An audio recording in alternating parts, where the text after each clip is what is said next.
The city at 2 in the morning belongs to nobody and everybody at once. The streets are wide and empty, slicked dark with rain that hasn't stopped since before sunset, and the orange halos of the street lamps sit low in the mist like lanterns abandoned at sea. Daniel Mercer knew this city in its night hours better than most men knew the faces of their neighbors. He had walked these blocks for 6 years now, the route from the warehousing complex on Aldrich Street to his apartment on Cassidy Lane, and he could have traced the cracks in every sidewalk square from memory. Tonight he was later than usual. The loading bay on the 4th floor had flooded again, a pipe in the utility corridor having split at its seam sometime around midnight, and Daniel had spent the last 2 hours with a mop and a wet vac, and the particular kind of patience that the job required of him. He was 34 years old, and he carried himself like a man who had learned not to be angry at things that couldn't hear him. He mopped. He absorbed the water. He left the floor clean. His jacket was still damp when he reached Aldrich Bridge. It was a modest thing, iron rail, concrete deck. The sort of bridge a city builds not for beauty, but for the functional necessity of getting from one bank to another. The river below was high from the rain, moving faster than it ought. Dark as ink. Daniel paused at the midpoint, out of habit. He did this most nights. Not from any romantic impulse, just because this was where the city opened up a little, and the air felt less like a building pressing down on you. That was when he saw her. She was standing at the railing on the far side of the pedestrian walkway, her back to the street, both hands resting on the iron bar. She was wearing a pale coat, expensive-looking even from this distance, and her dark hair was flattened against her skull from the rain. She had no umbrella. She wasn't moving. She was simply standing there, looking down at the water, and something in the stillness of her posture. Not the stillness of someone admiring a view, but the stillness of someone who had already made a decision, sent a cold thread of recognition through Daniel's chest. He had felt that stillness before. He had sat inside it once himself, in the first winter after his wife died. When Mia was 3 years old and sleeping in the next room, and the world had contracted to a single point of unbearable quiet. He had known then what the edge of a thing felt like. He began walking toward her. Not running might startle her. He kept his steps even. He was still 15 feet away when she leaned forward over the bar, slowly, with the kind of deliberate, exhausted momentum that looks almost peaceful from a distance. And then, she was gone. The sound she made entering the water was swallowed immediately by the rain. Daniel was over the railing before he could think about it. The river hit him like a wall. It was cold, the deep, physical cold of late autumn water that grabs at your joints and your lungs at the same moment, and the current was stronger than it looked from above, pulling at his legs with a steady, indifferent force. He got his bearings, found the pale shape of her coat in the dark water, and swam toward it with everything he had. She wasn't fighting the water. That was the part that stayed with him afterward. He got his arm around her, and she went limp against him. Not struggling, not helping, not resisting, just present in his arms, the way that a person is present when they have decided to stop being responsible for themselves. He hauled her toward the bank, using the current more than fighting it, pulling himself along a rusted drainage grate that jutted from the embankment until his knees found concrete. He got her onto the bank and turned her on her side and waited. She coughed once, twice, and then took a ragged breath that seemed to cost her everything. He pressed his fingers to her throat and found a pulse, faint but steady. He pulled out his phone and called for an ambulance, and then he sat there beside her in the rain, one hand on her shoulder, and looked at her face. She was younger than he'd expected. Late 20s, maybe 30. Her cheekbones were sharp, and her skin, even now, even soaked and blue cold, carried the kind of quality that doesn't come from anywhere except money. Her mascara had run in dark streaks below her eyes. She looked, in that moment, less like a person of means, and more like someone who had been crying for a very long time before she ever reached the bridge. The hospital was a 20-minute drive from the bridge. Daniel rode in the ambulance and sat in the emergency waiting room in his wet clothes, shivering under a thermal blanket a nurse had given him with the efficient, absent kindness of someone who gives out blankets many times a night. He had a daughter sleeping in a narrow bed, in a narrow apartment, 6 blocks away, tended tonight by Mrs. Paulson from downstairs. And he had work again, at 7 in the morning. There was no practical reason to stay. He stayed anyway. At around 4 in the morning, a doctor came to tell him the woman was stable, conscious, and asking the nurses not to contact her family. The doctor's name was Dr. Holt, a compact, gray-haired woman with the expression of someone who has seen this particular situation many times and has stopped being surprised by it. She said the patient's name was Evelyn Caldwell. She said Evelyn was refusing a psychiatric evaluation and had been asking for the man who brought her in. Daniel followed Dr. Holt down the corridor and stood in the doorway of the room. Evelyn Caldwell was sitting up in bed with an IV in her left arm and a hospital blanket pulled to her waist. She was looking at the window, a narrow rectangle of black glass reflecting the fluorescent ceiling, and when she heard him enter, she turned. She didn't say thank you. She looked at him for a long moment, the way someone looks at an unexpected variable in an equation they thought they'd already solved, and then she said, "Why did you jump in?" "Because you were drowning," Daniel said. "I know why I was drowning." She said it without hostility. Just as a correction. "I mean, why did you?" "You don't know me." He sat down in the chair beside the bed. Outside, the rain was still going. He could hear it against the window. "No," he said. "I don't." She turned back to the window. A silence passed between them that was not entirely uncomfortable, which surprised him. After a while she said, "I'd appreciate it if you didn't tell anyone about tonight." "All right." She glanced at him. "You're not going to ask me anything? Do you want me to?" She considered that. "No," she said. "Not tonight." "Then I won't," he said. They sat together in the white-lit room for another hour. Daniel dozed in the chair. When he woke, the chair beside him was empty. The IV line had been disconnected and coiled neatly on the bedside table. The hospital blanket was folded at the foot of the mattress. There was no note. Evelyn Caldwell had simply walked out, sometime in the still hours before dawn, and left nothing behind her. The next 3 days passed the way most days passed for Daniel Mercer, in the rhythm of mop and bucket, of school pickups, and grocery runs, and the particular arithmetic of a life lived on the edge of what was possible. Mia was 7, and already too perceptive for her own good. She had her mother's eyes, dark brown and watchful, and she had a way of sitting across from Daniel at dinner and studying him that made him feel, sometimes, that she was the parent and he the child. "You seem far away," she said on the second evening, pushing a piece of broccoli to the edge of her plate. "I'm right here," he said. "Your body's here," she said. "You're thinking about something." He had looked at her and wanted to say something true, and couldn't think of anything that wouldn't either worry her or confuse her. So he said, "I helped someone the other night. I keep wondering if she's okay." Mia considered this seriously. "Did you help her a lot?" "I think so." "Then she's okay," Mia said, with the certainty of a person who has not yet learned that effort and outcome are not always in proportion to each other. On the evening of the third day, Daniel was in the kitchen making pasta, the simple kind, just oil and garlic, and whatever was left in the refrigerator when someone knocked at the door.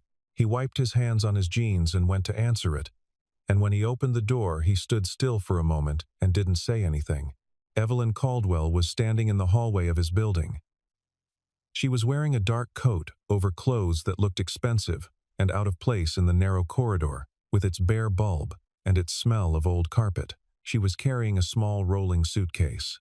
Her eyes were red around the edges, and her face had the careful, controlled expression of someone who has been crying and has stopped themselves and is using a great deal of energy to hold the stopping in place. "I'm sorry," she said. "I didn't know where else to go." He had found her address in his coat pocket, a business card that must have fallen from her coat during the ambulance ride. He hadn't looked at it much. He looked at her now, this woman from the bridge, standing in his hallway with a suitcase and apology in her eyes, and he felt the same thing he had felt when he saw her at the railing 3 nights ago, the recognition of someone at the end of something. Behind him, Mia's bare feet padded across the linoleum. She appeared at it. "Come in," Mia said. "We're making pasta." Evelyn looked down at the small hand holding hers, and something passed across her face that Daniel had no name for yet. Her mouth pressed together and her eyes went bright and she nodded. once, and let herself be led inside. She stood in the middle of his small, warm kitchen, while Mia pulled a chair out for her, and Daniel turned back to the stove, and she looked around at the magnetic alphabet letters on the refrigerator and the drawings Mia had made that were taped to the cabinet doors and the stack of library books on the counter. And for the first time since the bridge, she looked like she was present in the room she was actually in. She sat down. Mia brought her a dish towel. "You look cold," Mia said. "This will help."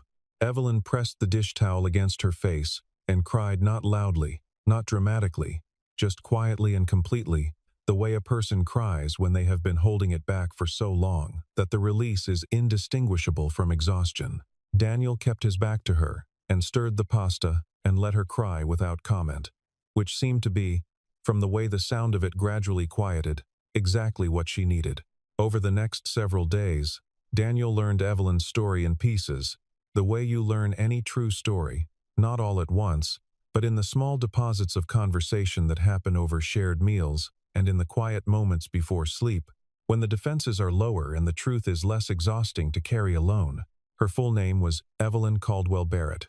She was the wife of Preston Barrett, a name that appeared on buildings in this city, on hospital wings and university endowments, and the occasional profile in a business journal.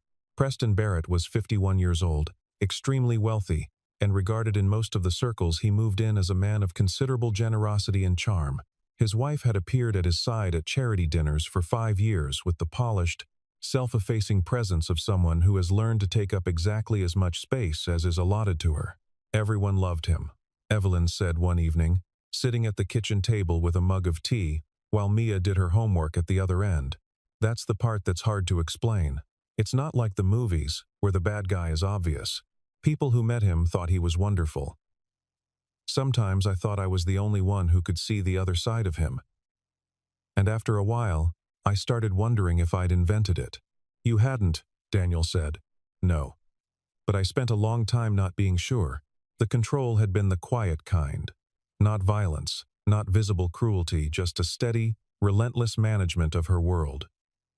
Who she saw, where she went, what she wore.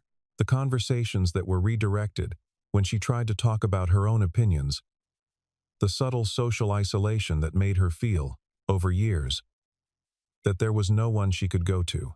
And then, 2 years ago, a pregnancy that had ended at 4 months, and a grief that Preston had declared should be finished within a suitable period and never discussed again. "I think that was when I understood that I'd lost myself," she said. "I couldn't grieve on my own schedule. I couldn't grieve in my own way. I couldn't even grieve in my own house." She said all of this without theatrics, which made it harder to hear, not easier. Daniel listened.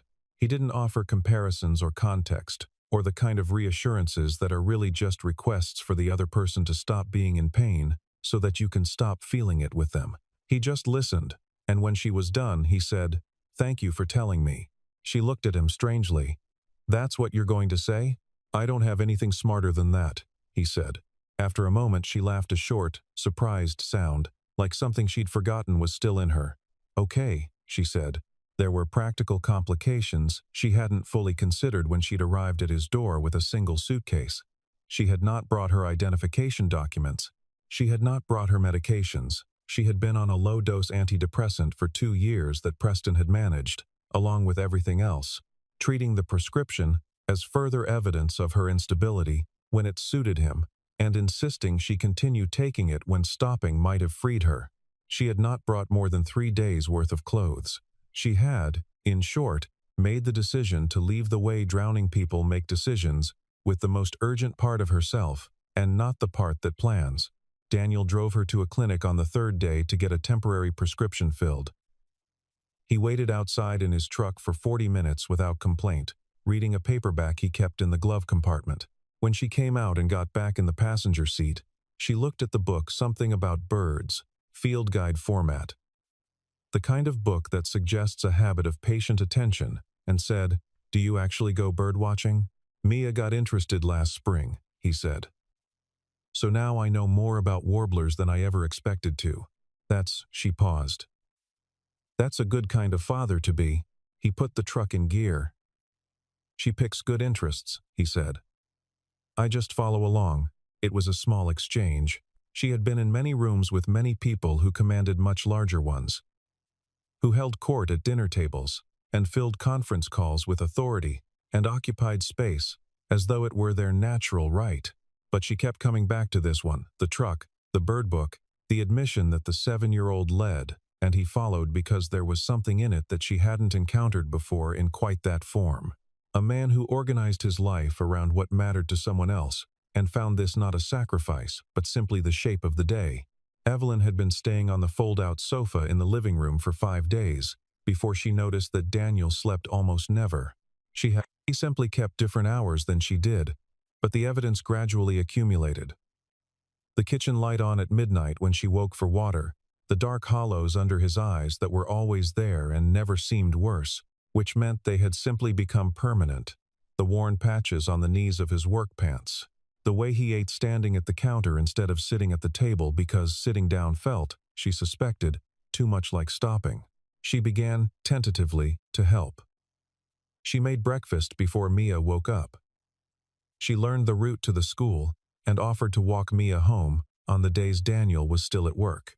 She cleaned the apartment not in a performative way but in the quiet, methodical way of someone who needed something to do with their hands, and found that making order in a small space was one of the few things that quieted the noise in her own head. You don't have to do this, Daniel said, coming home one evening to find Mia's laundry folded and stacked on the hallway bench. I know, she said. That's why I'm doing it. He stood in the hallway in his work clothes, a gray uniform that smelled of industrial cleaner and concrete, and he looked at the neatly folded stack, and something about his expression made Evelyn set down the glass she was holding. When's the last time someone did something for you? She said. He thought about it genuinely, which she appreciated. Mrs. Paulson made a casserole after Eleanor died, he said. Eleanor was my wife. That was 4 years ago. 4 years, she said. She was good at casseroles. Evelyn looked at him for a moment, this man who had jumped into a dark river at 2 a.m. for a stranger, who had sat beside her hospital bed without asking a single intrusive question, who had given her his sofa without hesitation because a 7-year-old had decided that was the right thing to do. He was not a complicated man, she thought, but there was a kind of depth to uncomplicated people that the complicated ones missed entirely. Buried as they were in their own noise, she thought about what she had seen in the kitchen the night she arrived. A photograph on the refrigerator, held up by a magnetic letter E, a woman with a wide smile in Mia's eyes, standing in what looked like a park in summer, her arm around Daniel's shoulders. The photograph was sun-faded at the edges. It had been there a long time. You still miss her? Evelyn said. Yes, he said, without apology or performance. But you're still here. He seemed to consider whether this was a question. Mia's still here, he said finally. That's the same thing, basically. He came on a Tuesday evening, which was somehow worse than if he had come at night, the ordinariness of the hour, the early dusk, the sound of a television in a neighbor's apartment down the hall. Daniel had just gotten home. Mia was on the sofa doing a puzzle. Evelyn was in the kitchen. The knock was deliberate. 3 slow, even beats. Daniel opened the door to find Preston Barrett standing in the hallway with 2 other men, one in a suit, carrying a briefcase, the other larger and watchful, in a way that was not accidental. Preston Barrett was a handsome man of a certain age. Silver hair worn short. Clothes that fit precisely. The bearing of someone accustomed to the situation always arranging itself around him. He looked at Daniel with the measured, curious expression of a man assessing something he expected to be unimpressive. Mr. Mercer, Preston said. I understand my wife is here. She's here, Daniel said. He didn't open the door wider. I'd like to speak with her. You can ask her yourself. Preston's expression remained pleasant. The man in the suit opened the briefcase and removed a document. This is a petition for protective return, the suited man said. Mrs. Barrett is currently under a mental health evaluation order following her, he paused, delicately incident. As her husband and legal guardian under the terms of legal guardian, Daniel repeated, a precautionary designation, filed last year. In the event of, "I know what it is," Daniel said. He was aware of Mia behind him. Puzzle abandoned, watching. He was aware of Evelyn in the kitchen, the sounds of her having gone entirely still. He kept his voice even, and his body in the doorway, and looked at Preston Barrett. "She'll need to come out and speak for herself," Daniel said. "I can't tell her what to do. But neither can you." Regardless of what's in that briefcase, Preston's pleasantness developed a new quality beneath its surface. Something that had always been there and was now visible. Like an object you've always lived with suddenly seen in a different light. "You don't understand what you've gotten involved in," Preston said. "Probably not," Daniel agreed. There was a long pause. Then Evelyn appeared beside Daniel in the doorway. She was wearing a plain gray sweater, and her hands were clasped in front of her. Not in supplication, but in the conscious, steadying gesture of someone managing their own fear very carefully. She looked at Preston with the specific, exhausted clarity of a person who has spent a long time seeing someone accurately and finally stopped pretending otherwise. "Preston," she said. "Evelyn, come home." His voice shifted register when he spoke to her softer. The charming register. The one she had once found magnetic. "You're not well. You need—" "I'm not going back," she said. A small sound from the living room. Mia had come to the hallway entrance and was watching Evelyn with the focused attention of a child who understands that the adults are at something important. When Evelyn glanced at her, Mia took 2 steps forward and stood beside her, saying nothing, just standing there. The gesture was so uncalculated, so purely itself, that something shifted in the hallway. Preston looked at the child beside his wife, and his composure showed, very briefly. "It seems. We'll be in touch," the suited man said. They left. Daniel closed the door. He stood in the middle of the kitchen and looked at the floor for a moment, and then looked up at Evelyn. "You okay?" he said. "Not entirely," she said. "But more than I was." It was 11 days after the bridge. Mia was asleep. The rain had come back in the night. The same slow gray rain. The city made of soft edges and amber light. Daniel was at the kitchen table with a cup of coffee going cold in front of him. Not reading, not doing anything, just sitting with his hands around the mug. Evelyn sat across from him. She said, "I need to tell you something." "About the bridge." He waited. "I didn't slip," she said. "I know the ambulance report probably said the railing gave way. It didn't. I chose to go over." "I know," he said. She looked at him. "You knew? I could see it in how you were standing," he said, "and in how you didn't fight the water." She was quiet for a moment. "I want you to understand what it was," she said. "It wasn't one bad night.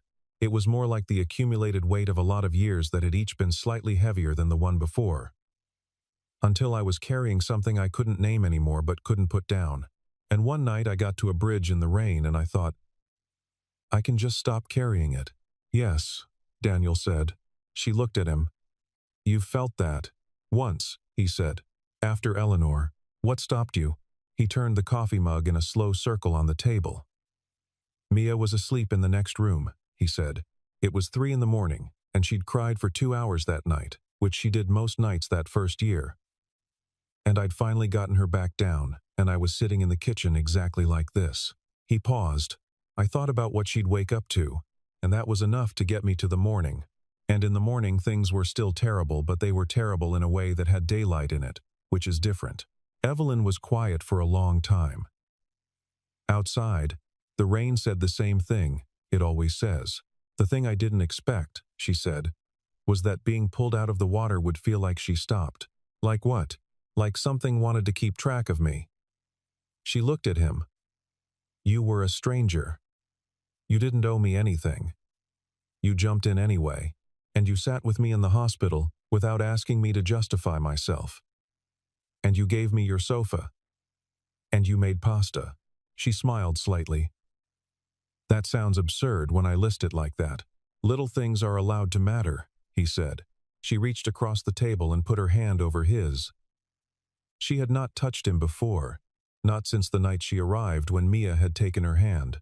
Her fingers were thin and cold, and he covered them with his other hand, without making anything of it, without turning it into more than it was just two people at a kitchen table in the rain, keeping each other located. "I'm sorry I disappeared from the hospital," she said. "You came back," he said. Staying was not a dramatic thing.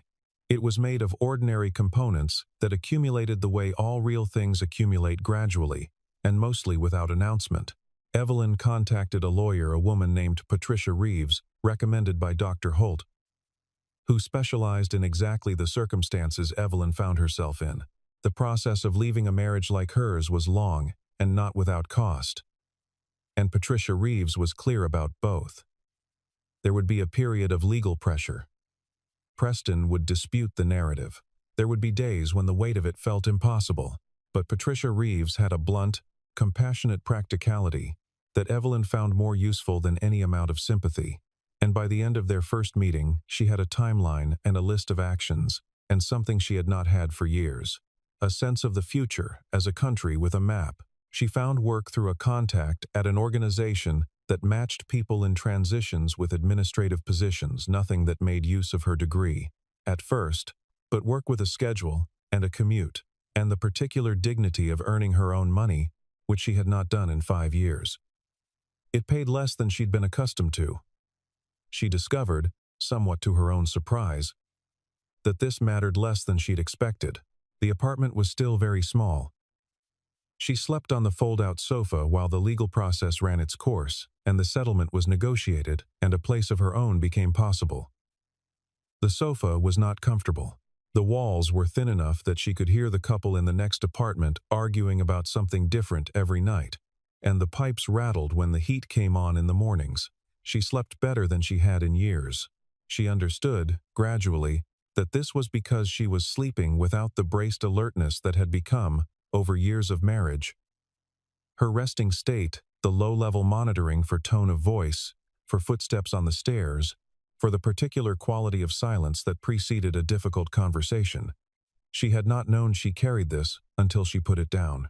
She had assumed that the way she slept in Preston's house was simply the way adults slept, lightly, tensely, with one part of the mind always keeping watch. It had taken 2 weeks on a fold-out sofa in a cramped apartment that smelled of cooking and laundry to discover otherwise.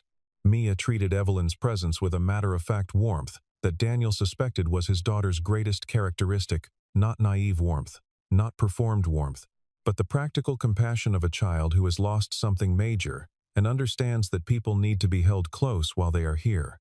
Mia showed Evelyn her drawings, her books, the particular obsession of the month, which in November was volcanoes. Mia explained the difference between shield volcanoes and stratovolcanoes with the focused seriousness of a lecturer, and Evelyn listened with equal seriousness and asked questions, and by the end of the week, Mia had decided that Evelyn was, in her words, scientifically interesting. Highest compliment, Daniel told Evelyn afterward. "I gathered," Evelyn said. She also spent time with Mia in the evenings when Daniel was at work, something that happened, the first time, by accident, because Gary the super needed to speak with Daniel about the broken heating unit just as Mia was in the middle of a panic about a school project due the next morning. Evelyn had sat down at the kitchen table and said, "Tell me what the project is supposed to be." And Mia, who had inherited her father's directness, had said, "A poster about a historical figure, but I hate all the historical figures they gave us." And Evelyn had said, "Which ones did they give you?" And Mia had listed them, and Evelyn had said, "What if we approached it from the angle of what they got wrong?" And Mia had said, "We're allowed to do that?" And Evelyn had said, "Let's find out." By the time Daniel came back upstairs, the poster was half finished.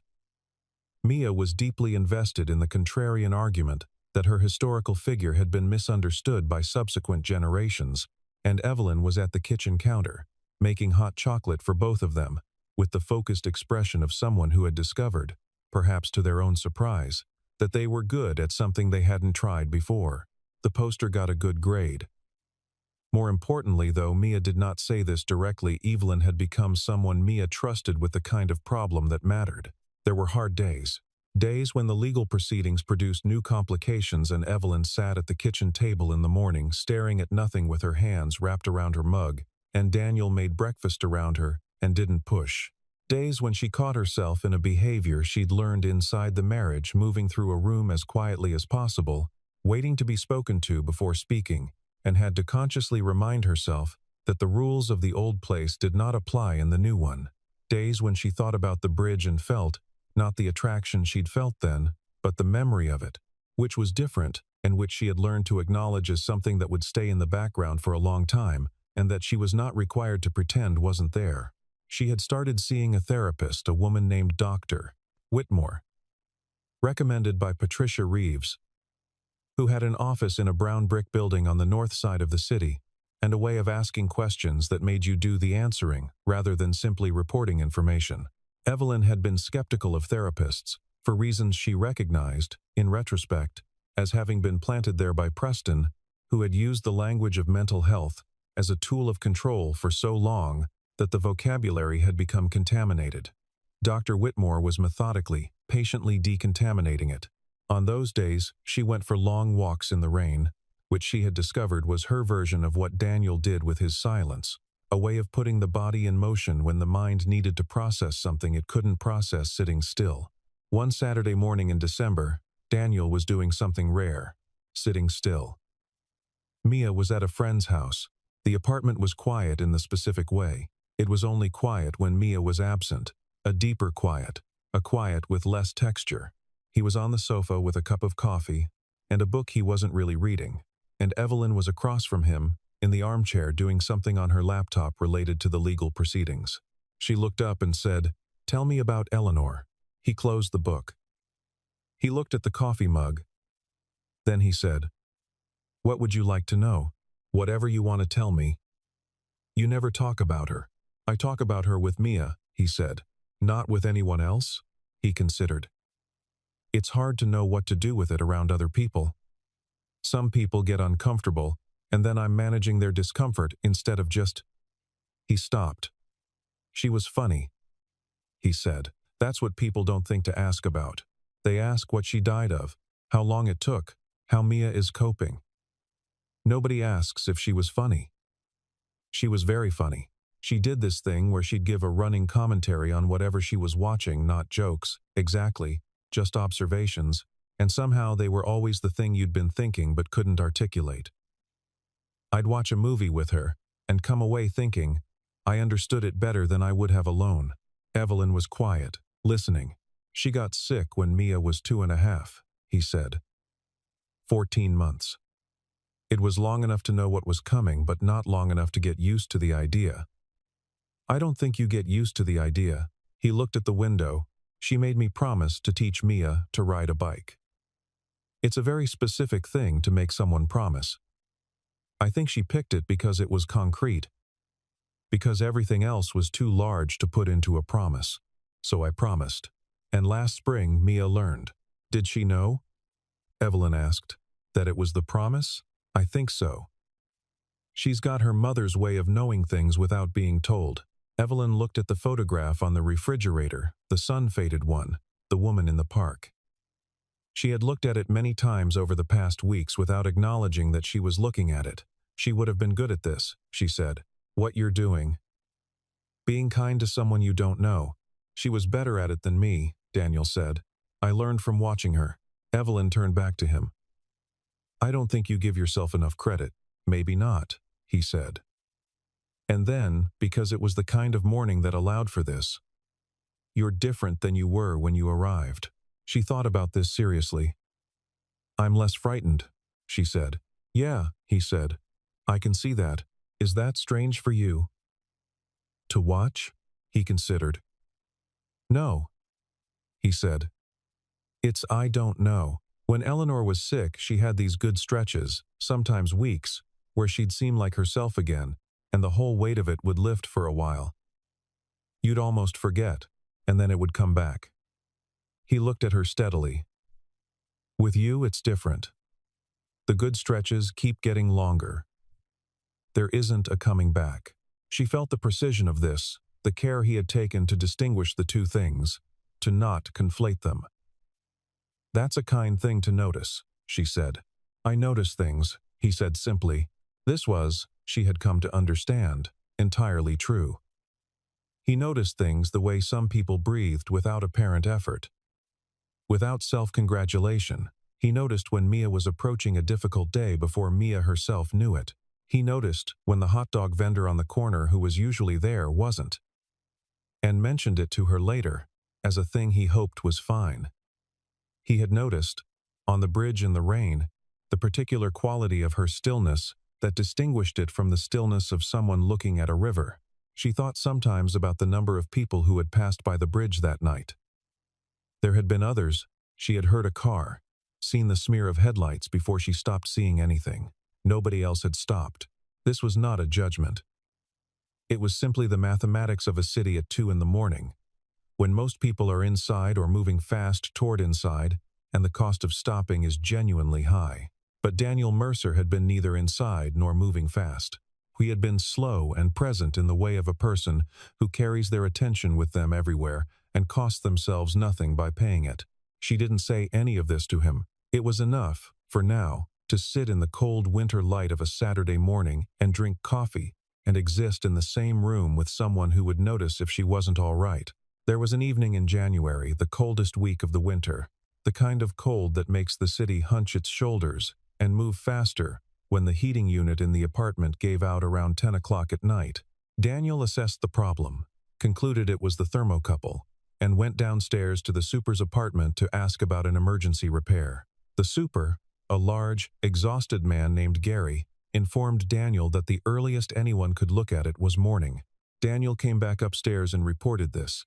They piled every blanket in the apartment onto Mia's bed, and Daniel put 2 pairs of socks on her, and Evelyn read to her until she was asleep. Then they came back to the living room, which was cold enough that their breath was barely visible but present. A thin ghost of warmth in the air. They sat on the sofa, under a blanket each, and didn't say much. The radiator made occasional ticking sounds. Outside, the city was very still. "Can I ask you something?" Evelyn said. "Yes. What do you think this is?" She made a small gesture that encompassed the sofa, the apartment, the fact of the 2 of them. "You and me. I don't mean I'm not asking you to name it or commit to anything. I just want to know what you think." He looked at the ceiling for a moment. Then he said, "I think you came to my door because you trusted me. And I let you in because you needed to come in. And somewhere in between all the rest of it." He stopped. "I stopped thinking of you as someone I'd helped. I started thinking of you as someone I wanted to be around." "Yes," she said. "That's what I think too. I'm not quick at this," he said. "I want you to know that.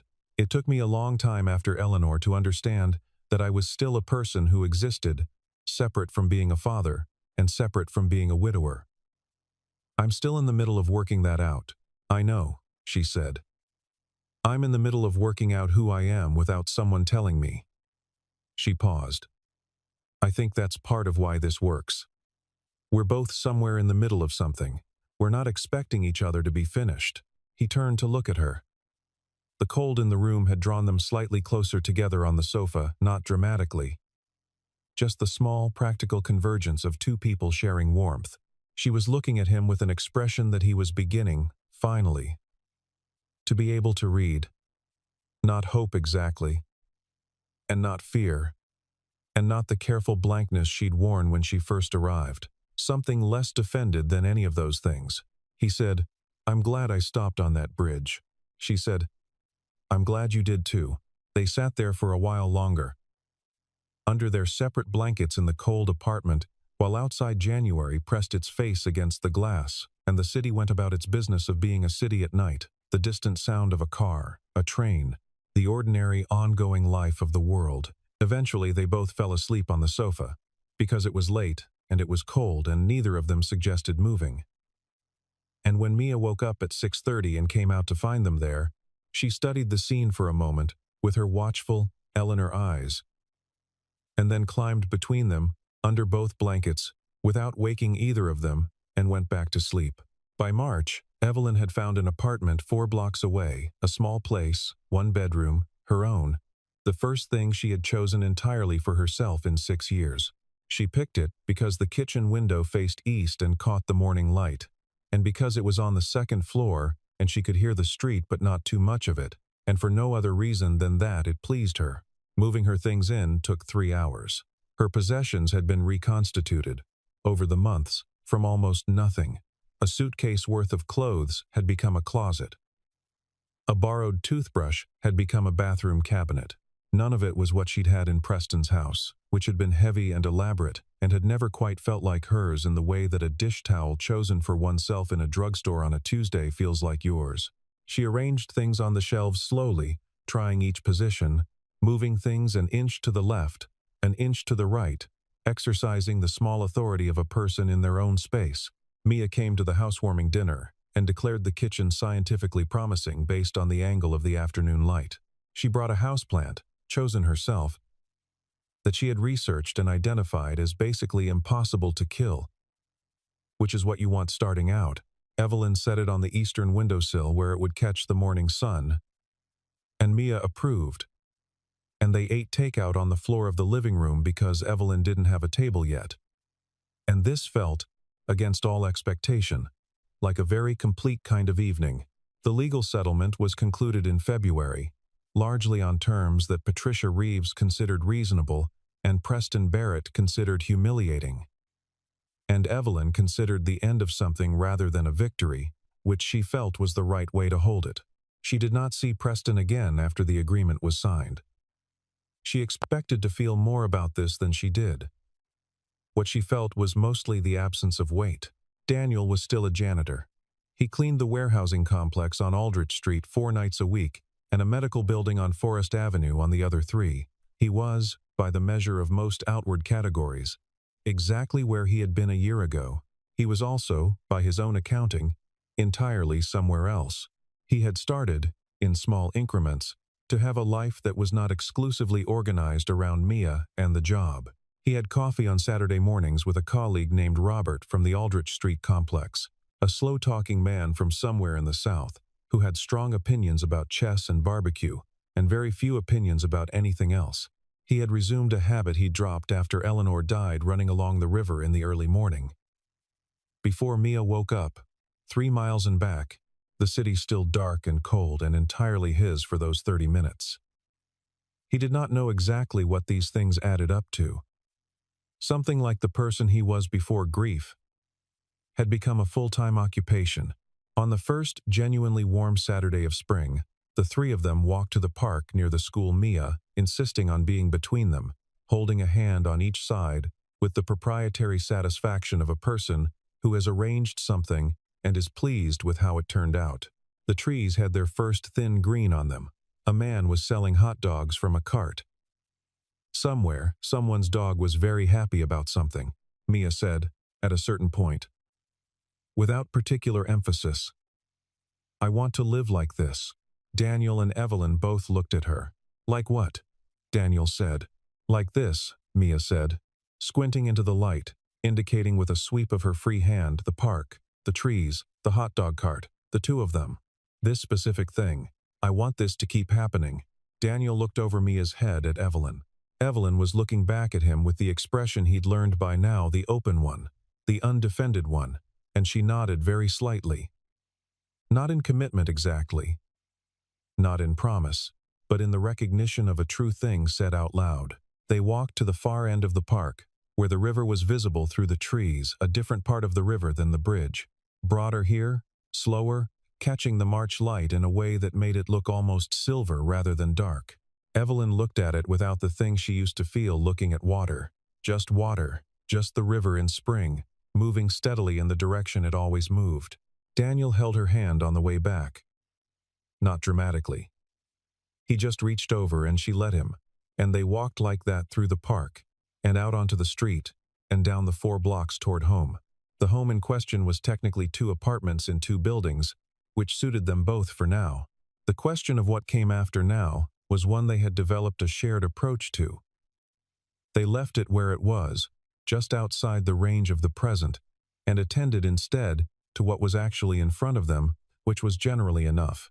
This was, Evelyn had decided, a form of wisdom she had come to the slow way through its long absence. You cannot be fully present in a life you are also always fleeing. She was not fleeing now. She was, for the first time in a very long time, simply here. Some people are pulled back from the water, and in the pulling, the one who reaches in is himself, quietly, returned to shore.